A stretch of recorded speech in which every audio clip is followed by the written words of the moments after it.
아래 대본은 2026년 3월 9일 기준 공개 자료와 주요 경제 보도를 반영해 쓴 한국 경제 우울한 시장 현황 구성입니다. 핵심 배경은 이렇습니다. 한국은행은 2026년 성장률 전망을 2.0%로 제시했지만 그 회복의 중심은 반도체와 수출 쪽에 더 가깝고 2025년 4분기에는 내수와 민간 투자 부진으로 성장세가 매우 약했다는 평가가 나왔습니다. 동시에 기준금리는 2.50%로 동결, 가계부채와 자산시장 불균형, 원화 약세와 대외 리스크, 서울 주택가격 상승, 최근 주식시장 급락까지 겹치며 체감 경기는 여전히 무겁습니다. 또한 2월 수출은 9개월 연속 증가했고 반도체가 급증했지만 이 강세가 곧바로 서민 체감 경기 회복으로 이어지지는 못하고 있습니다.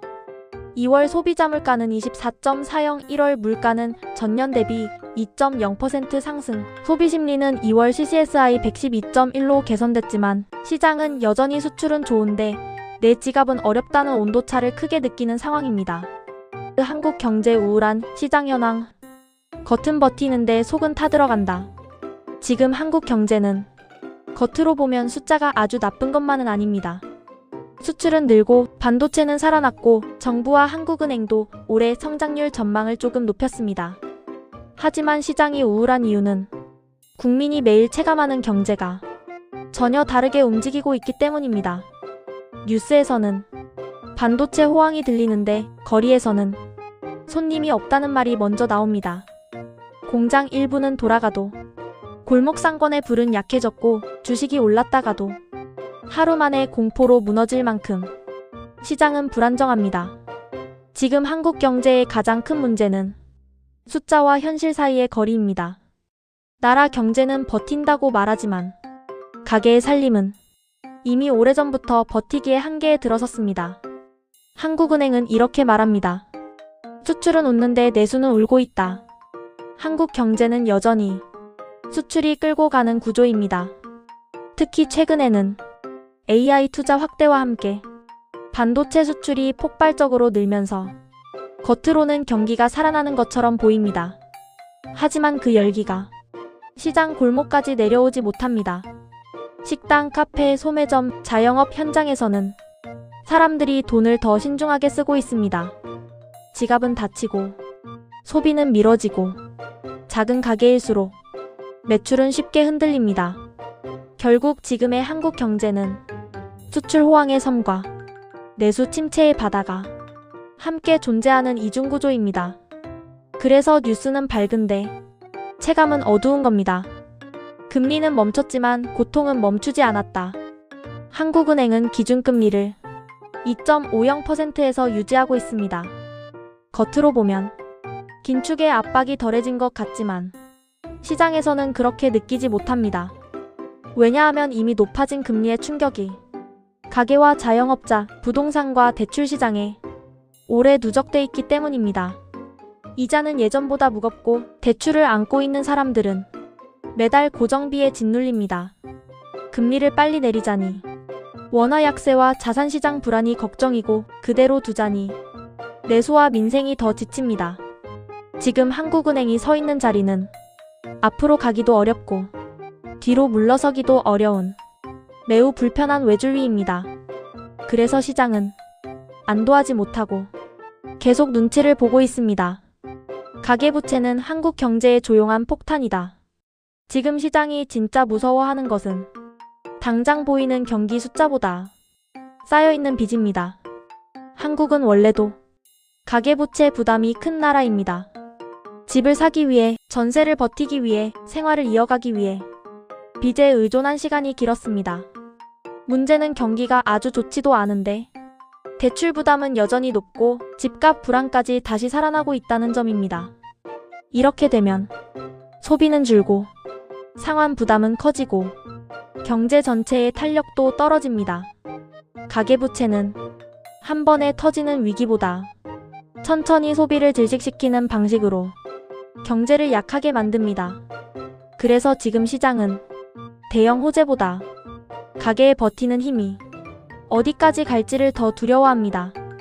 집값은 오르는데 마음은 더 불안하다. 보통 집값이 오르면 경기가 좋은 신호라고 생각하기 쉽습니다. 하지만 지금의 부동산 시장은 그렇게 단순하지 않습니다. 서울 아파트 가격은 오름세가 이어지고 있습니다. 그런데 이 상승이 시장 전체의 건강한 회복을 의미하느냐 하면 꼭 그렇지 않습니다. 오히려 사람들은 불안해합니다.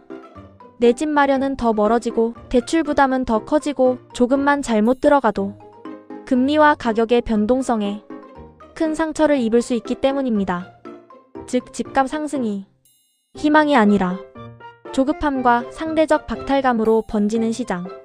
이것이 지금 부동산이 경제를 살리는 엔진이 아니라 오히려 불안을 키우는 이유입니다. 물가는 잡힌 듯 보여도 생활비 압박은 그대로다. 표면적으로 물가는 예전 같은 폭등 국면은 아닙니다. 1월 소비자 물가 상승률은 2.0% 수준으로 한국은행 목표와 비슷한 범위에 들어왔고 2월 지수도 발표됐습니다. 하지만 사람들은 왜 여전히 살기 팍팍하다고 느낄까요? 답은 간단합니다.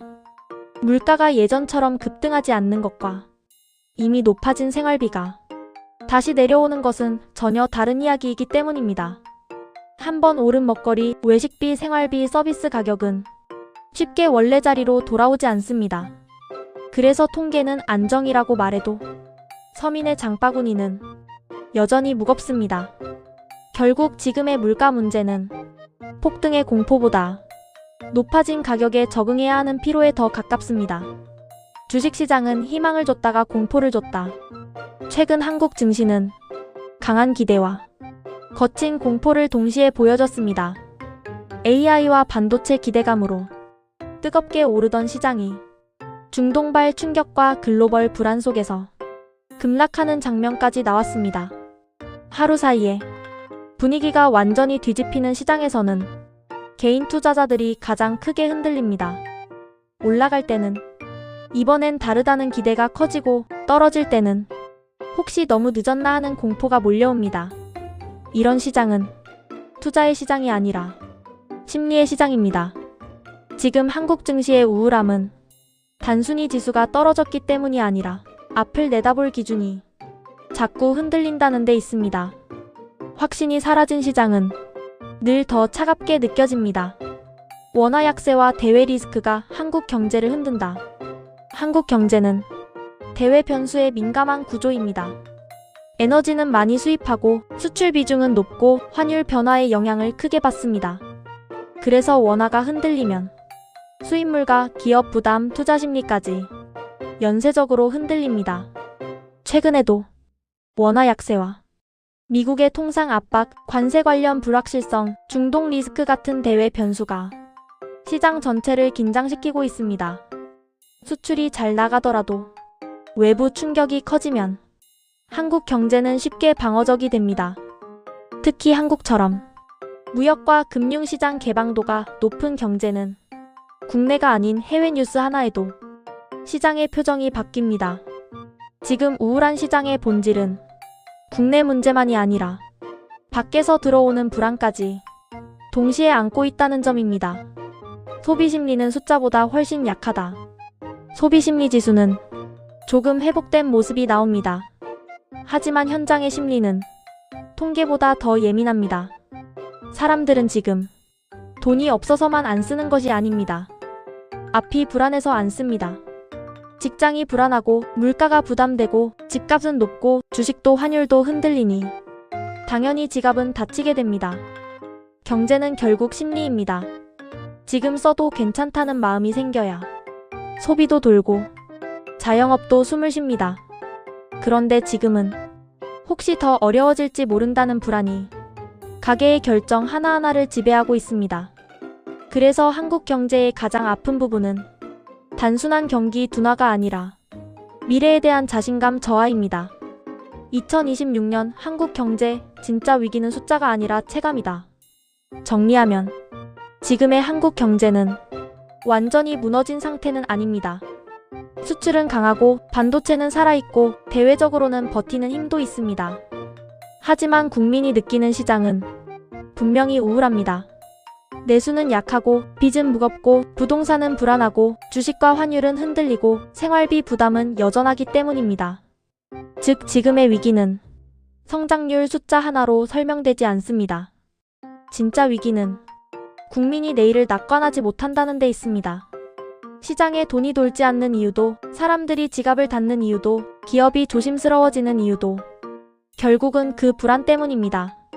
한국 경제가 진짜 회복되려면 수출 숫자 하나 더 좋아지는 것보다 서민의 체감 경기와 내수의 온도를 되살리는 일이 먼저입니다. 경제는 통계로 버틸 수 있어도 시장은 마음이 무너지면 훨씬 더 오래 얼어붙기 때문입니다. 여러분은 지금 상황이 어떠신지요? 이 어렵고 팍팍한 경제 환경에 허리띠를 졸라매고 굳건히 지켜냅시다. 도움이 되셨다면 구독, 좋아요, 알림까지 꾹 눌러주세요. 감사합니다.